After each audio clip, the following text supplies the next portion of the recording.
Hello, this is a podcast called A Little Too Quiet, the Ferndale Library podcast, and it is, of course, brought to you by the Friends of the Ferndale Library. I'm Jeff Milo, and I'm joined again by Michelle Williamson because we're giving you another installment on our series on information literacy. Today we have Jo Angela Oehrli, a learning librarian from the University of Michigan. She'll be joining us in just a moment. Michelle Williamson, as I said, is here, and before we get into our interview with Oehrli, we want to just take a few minutes to unpack another aspect of information literacy, and that is confirmation bias and how those biases can trap us inside of bubbles. Mobilizing and manipulating information was a feature of history long before modern journalism established ethical standards for accuracy. An early record dates back to ancient Rome when Antony met Cleopatra, and his political enemy Octavian launched a smear campaign against him with short, sharp slogans written upon coins in the style of, archaic tweets.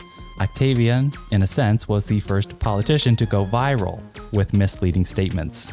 Statements on Twitter can spread the wildfire and wind up influencing social media users who are encountering this misinformation and often disinformation.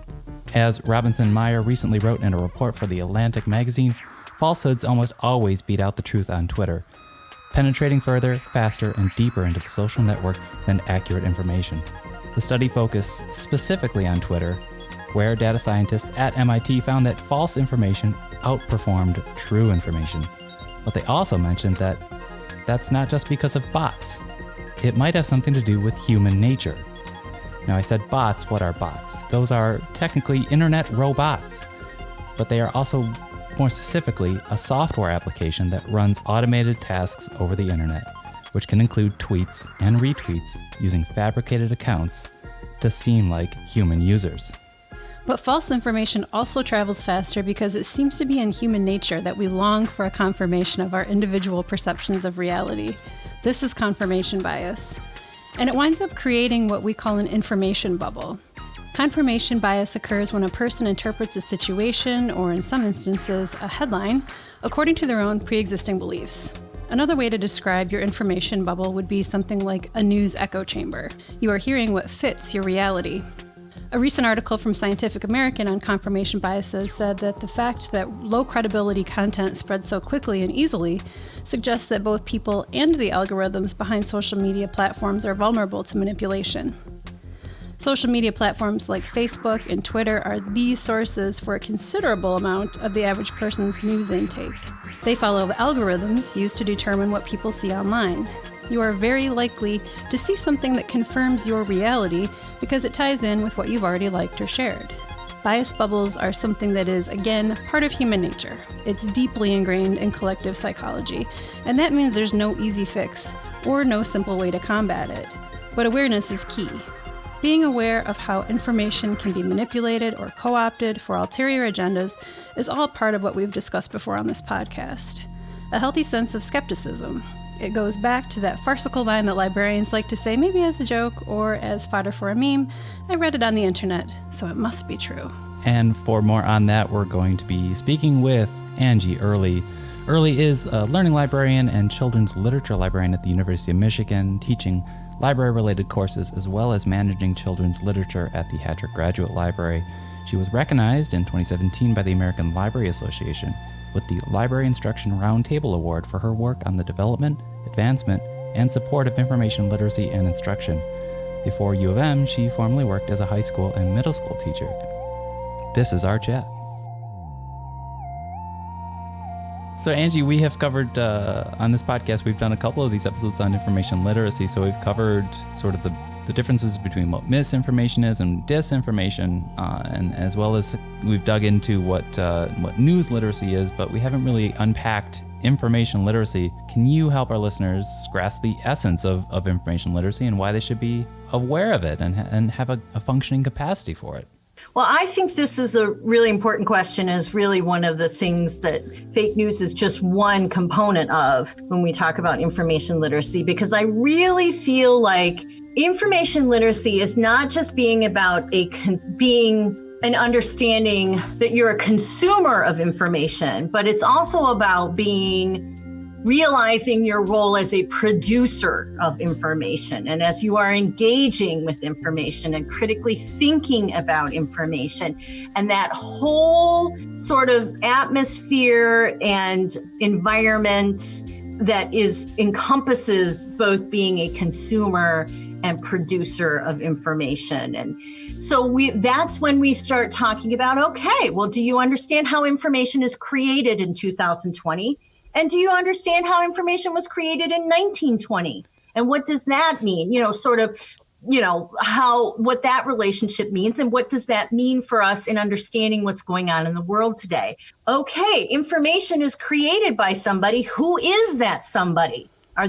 What is their authority in doing that? And what is the sort of sociology of that authority? What are people's lived experiences and how they are applying what they think of as authority in this information, ecosystem? So thinking about that, understanding, sort of the role of technology in information. What is the value of information? Who has access to something and who doesn't, and why? Sort of thinking through all of these really sort of deep levels of information literacy, where news literacy is sort of a component of that. So that's what I think about. I think about it as, I like the word ecosystem. It's like this whole environment, and understanding the environment and your role in it as both a consumer and producer of information. I feel like I asked a big question. It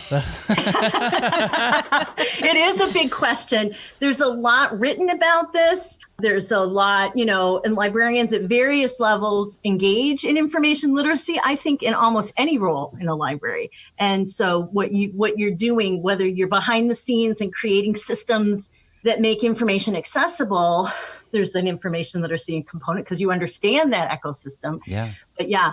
So Angie, can you talk about your background, the career path that brought you to information and library sciences, and what it was that drew you toward it?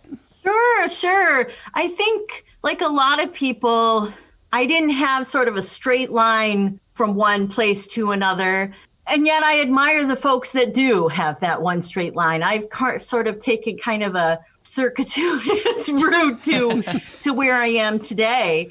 I was raised on a dairy farm in northern Michigan. I'm a first generation college student, and, didn't really know what I was getting into when I went off to college, but had done really well in high school and knew I didn't want to, I personally didn't want to be a farmer, a dairy farmer. I appreciate what those folks do. I certainly hope I got my work ethic from that experience, things like that. And so I went off to college not really knowing what the potential, what the possibilities were. And so I got a work study job in the library and worked behind the scenes in what in library land we call technical services, is a general sort of umbrella term, and had a few work study positions in that area. Being in the bindery, that was my first job, gathering the books together to send off to the commercial binder. And I worked in the serials department. And then I had kind of thought I wanted to be a teacher, but I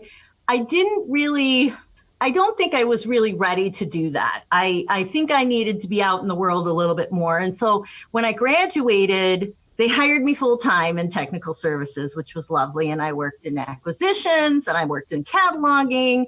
So that whole period, I learned a lot about libraries, which was great. And I supervised a lot of people and, sort of learned about that role in terms of, I always took it like I was going to be a coach or a teacher in that role. As I sort of matured, I thought, oh, well, maybe I can do this teacher thing. So I went back to school and I got my teaching certificate.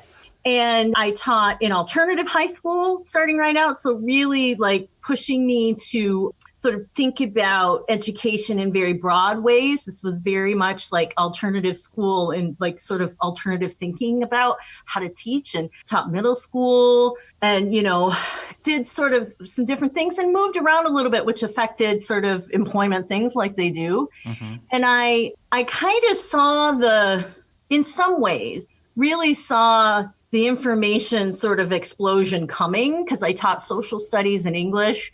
And, there's always things like research projects. I kind of saw the development from taking your students to the library to look things up in the encyclopedia to like some of these curated sites that there used to be out there where you could like search on Dogpile and, different things like starting right out. And then I started that coming. So I thought, well, let's go to library school and then hopefully I can merge my past library plus teacher together. And I guess I was just really lucky in that way that I was able to get to where I am here as a librarian in higher education, working with, like, in some cases, I work directly with the teacher education program and things like that, training new teachers. I have taught classes for the university, beyond the fake news class and, preparing future librarians. So, things like that have really sort of been this like great sort of melt, sort of put everything together in that great sort of soup that is out there of our past and made it kind of all come together into librarianship. Right. It's great when all of your experience and skills can layer on top of each other and just form the job that you're meant for. Yeah. I feel really lucky and blessed and just really, really happy about how it all worked out. She could sense the information explosion coming. I love it. That sounds like a William Gibson novel. I don't know how, I think it was just like, okay, I was at a good spot. I had moved and things weren't working out. And I was like, well, this is something that has a future. Yeah. I remember talking to one of the principal I had at my last school, and he was going to be a reference for me. And I remember describing what I was doing. And he's like, no, we do this in middle school. We already are doing this. And I was like, oh, but wait, like it's going to be bigger. Yeah. It was just really interesting, to sort of see it kind of all come down the pike. Right. Angie, you kind of touched on it, but maybe you could go a little bit more into what your role is at U of M as the learning librarian and children's literature librarian and what that's like. And I guess how it's going lately in a virtual situation. So at University of Michigan, Ann Arbor, it's just a huge campus. So we really are, and we serve a lot of students, faculty, researchers, clinicians, broad array of people and people in service in different ways. And it's also a public institution. So, in a lot of ways, we are open to the public in that way. And what happens at these large universities is that there's so much to do that people's jobs get very, like in a smaller place, you're doing a little bit of everything, right? You might be a librarian that works on anything that has to do with, checking out books to people and circulation and access, but you're also teaching classes to incoming freshmen or incoming students, first year students, around using the library. And then you might be doing also a little cataloging and describing the materials that are coming in to put them on, the descriptive information online so that other people can find them. But since we're so big, when you think about anything that you could major in at a college, every department has a librarian that is sort of focused on the needs of that department. And then on top of that, we have people who specialize in how to do certain things. So we have librarians that focus on research data and how do you find research data and how can you use certain digital tools to create something interesting with that data. And for me, because of my background with high school and middle school experiences, with my learning librarian role, really focus on those what I call beginning researchers. So yes, they're first year students, they're maybe taking their writing requirement. They've got an assignment that requires them to make an argument. Like they need to write something in order to make a case for something. And they need evidence in order to make that case. So my job is to go into that class and help students not only find information to make their case, but maybe even think about their case to begin with, right? Like maybe you shouldn't make up your mind about what the case is. You should do the research to sort of see all the options about that case and then, sort of decide, what you're thinking about this situation. And so it's about what we call evaluating information, critically thinking about information. And so I'm teaching students not just how to look up articles in a scholarly database, but also to think deeply about those articles. And I do a lot of that, go into a lot of classes and do that and work with a team of people that focus on beginning researchers, which is wonderful. And then with my children's literature librarian hat, if you will, because I have this experience as an English teacher, and I used to also do story times, and I used to catalog children's books way back when I worked in technical services at Western Michigan University. I have this experience with children's literature. And while U of M doesn't have a children's literature department or anything like that, certainly folks in the School of Education, some interest in the English department, there's people who are looking at research, the psychology of children's literature, the sort of impact of that. And so I work with those researchers and students to both look at secondary research about how, for example, how a kid who's reading a book where they identify with a character that has a lived experience like their own, when that identification, how might that inform or how might that affect them? So it can help them find, researchers and students find secondary research. But a lot of times I'm just putting books in people's hands. I manage a small collection of children's books that people can check out from the library. And so, I'm selecting books for that and thinking about what books should be in that and sort of managing the physical collection of those books as well. It's amazing all of the tasks that can fall under the umbrella of teacher librarian. Absolutely. I know, it just is. So we're getting ready because fall semester is going to begin, and we do welcome week activities just because, people could come from a place where they don't have a lot of access. Maybe they don't even have a high school library, so we have to help students learn about what is a library and how can we help you. Well, Angie, we also wanted to ask you about a class that Jeff and I are both big fans of, and love that this exists. Can you tell us why the course, Fake News, Lies, and Propaganda, How to Sort Fact from Fiction, was and is so important? And could you share some of the key lessons and insights that a course like that would provide? Here's the thing. This idea of fake news and this how, we're sort of thinking about sort of what's going on in the world and how we're going to learn about what's going on in the world. That's the essence of the class. How are you going to know what's going on in the world when you're not a climate change expert, and yet you need to know what's going on in the environment? How are you going to trust what you're reading? How are you going to critically think about what you're reading? So we feel like this course, because we're in an environment that is so information rich in our worlds now, it used to be that news was maybe a little more curated in a physical newspaper or the 6 or 6:30 news, and many people were getting the same message. Whereas now when we think about the news ecosystem, that sort of component of information, it has definitely become much more dispersed, segmented.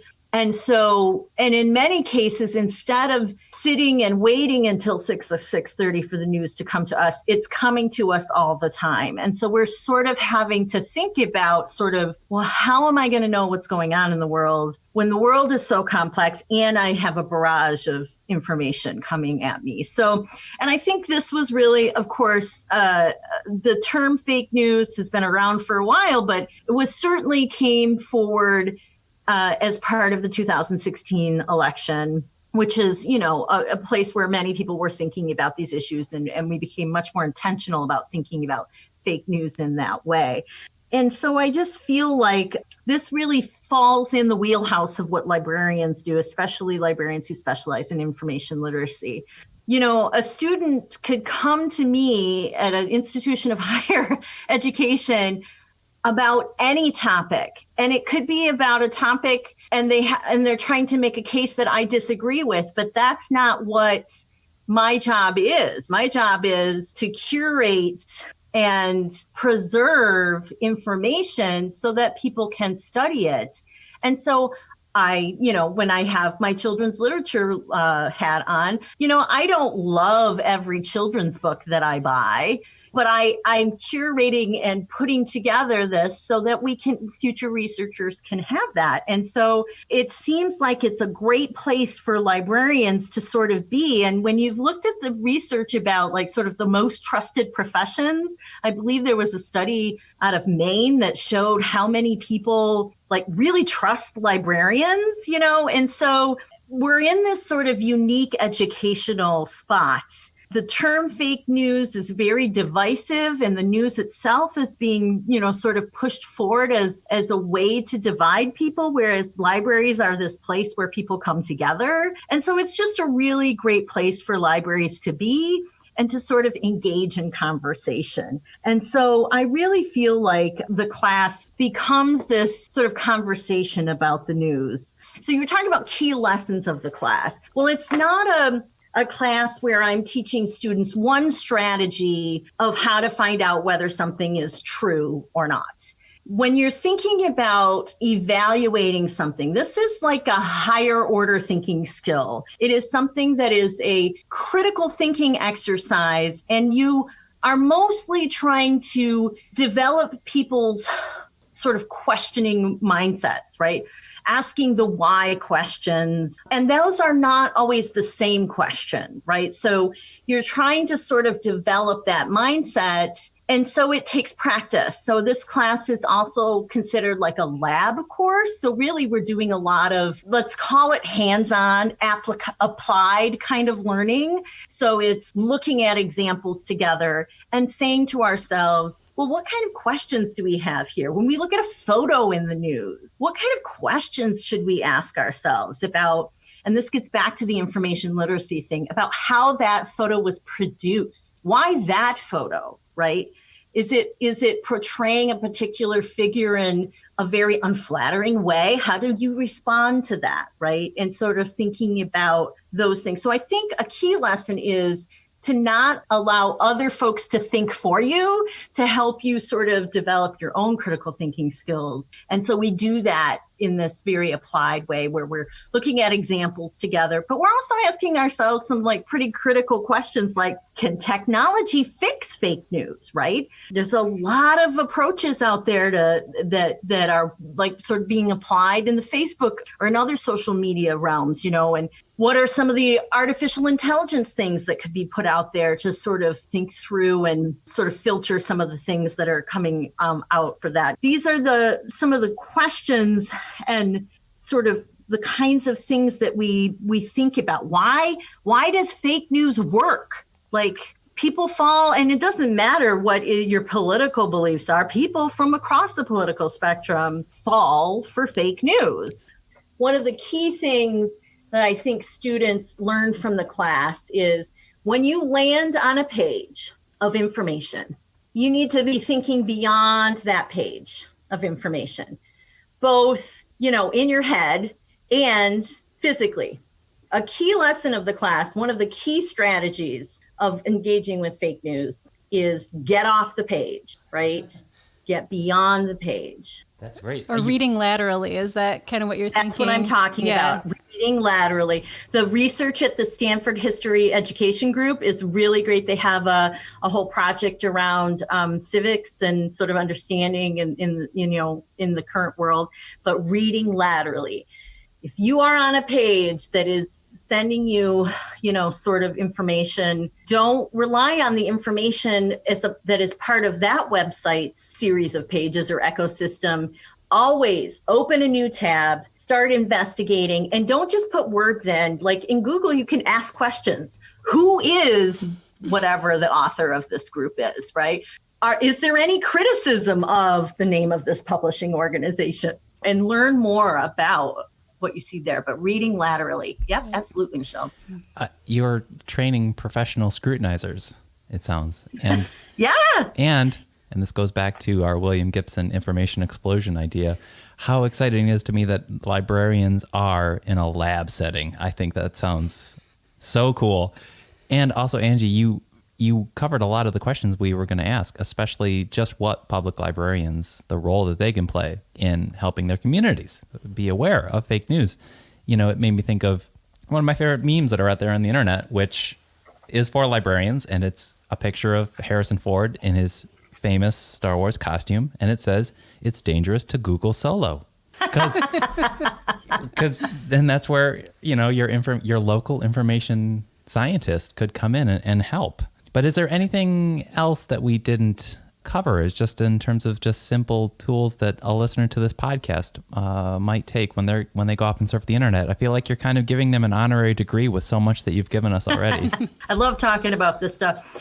I will tell you there is a key role that public libraries play in this, and that is access to information. You know, it's interesting to see the information that is freely available out there to you and the information that you have to pay for.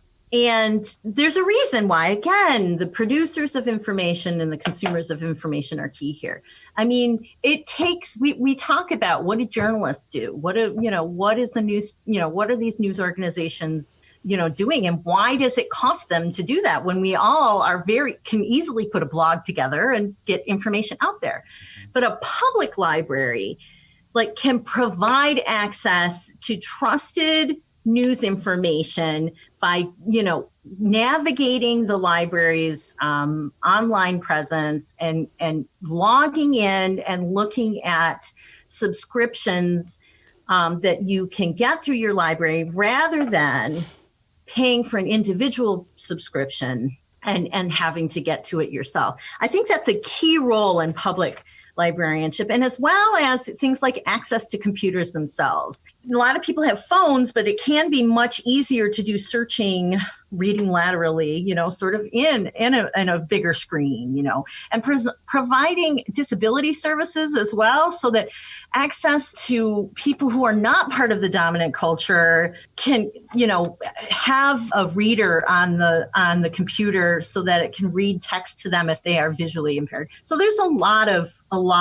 things that I think public librarians, the role of that is. I mean, we're not grading you. We, in a lot of ways, it's not our business what your thoughts are on a public policy or something like that. We're there to provide that information. And I think that's really important. And I would say another key lesson is that when you're reading something online, this may sound cynical. We've used that word on this podcast. If something is too good to be true, whatever your definition of too good to be true is, if something is too good to be true, if you are having a physiological response that is like this extreme emotional response, it probably is too good to be true. So you should think about you do have to have this sort of self-awareness when you're engaging with the news. It can be very easy to get sucked into the news, but taking that step back and saying, okay, why am I feeling this way? Why am I responding this way? Oh, this has to do with my lived experience. I have this kind of bias to stories about this topic. And so we spend some time sort of examining what that means and how it might be to walk a mile in someone else's shoes, sort of thinking about, well, why might somebody respond in a certain way? And that becomes in educational terms, we talk it like metacognitive moment, this thinking about thinking moment, which can be, really challenging sometimes when we're really sucked into something, like taking that moment to step back. I think that is a real key lesson that we sort of want. If you are reading something, you should watch for your own. Are you clicking that share button right away without thinking about that? How often do you do that? Things like that. I wonder if anyone's done a study on the more extreme your physical reaction is to a headline. How does that correlate to how quickly you are to share it? Oh, yeah. Right. But, it's like a fire. Sometimes those fires are easy to start, but hard to put out, right? And so once it's shared out there, it's hard to sort of stop how that goes. So we talk about things like bots and, sort of the sort of tech realm and how that affects the sharing of news. But, it's a lot. A lot of times people have to take like news breaks, right? Because there's a lot to absorb. And I do think this current, lockdown affects things where people might be even more of a filter physically, as well as what they have on their phone, and how is that affecting people. And I think also in any situation where there is health and public policy concerns, I'm not a public policy expert. I'm not an epidemiologist.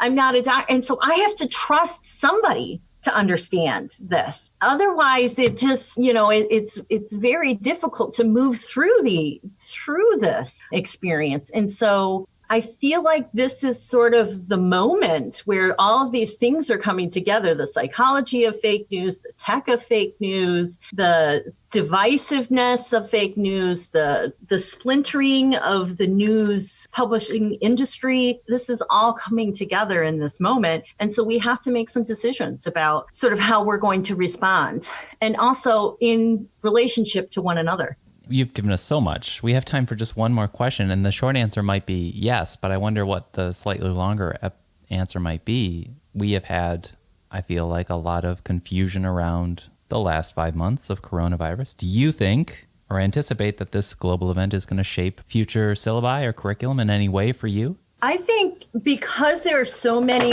what in higher education we call interdisciplinary components to this, thinking about both the science and the technology of what's happening with the coronavirus and our approach to it, and layer the sociology and the psychology and social science of this. I think it does provide a test case of sort of understanding things. So again, in sort of an applied way, it's a great case study in a lot of ways that people will look at. It's an interesting way to think about how we respond to photos and images. And do we believe those videos about specific conspiracy theories because they're videos?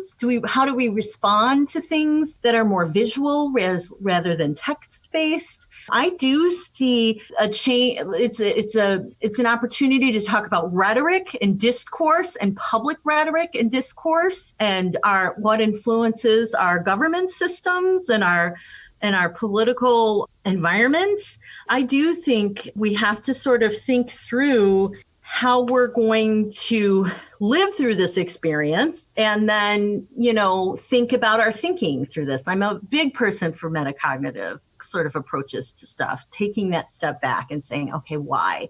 I do think there will be opportunities in more than just journalism programs and more than just political programs, but how are people making their case for both wearing a mask and not wearing a mask? So that's the conversation about discourse and how we engage with one another.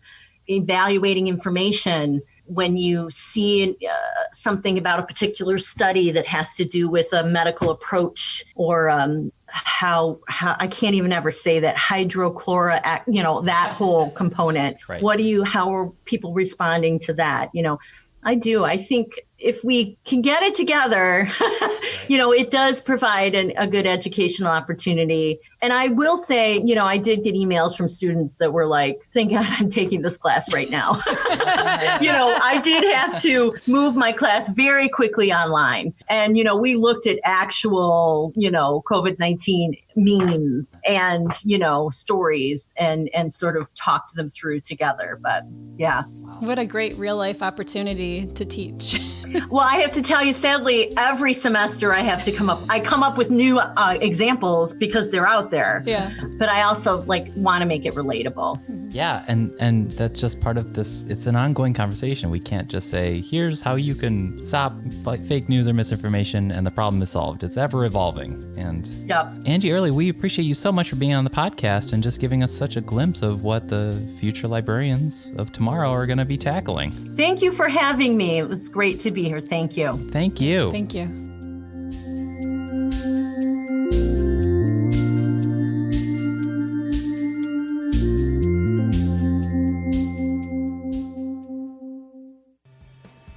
That was Angie Oehrli, Learning Librarian and Children's Literature Librarian at the University of Michigan, giving us a crash course on information literacy and a peek into how much goes into her role for training the librarians of tomorrow when it comes to the issue of information literacy and being able to scrutinize what we're encountering on the internet.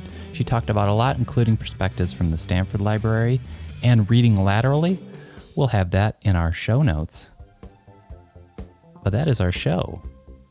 The podcast episode, another one on information literacy.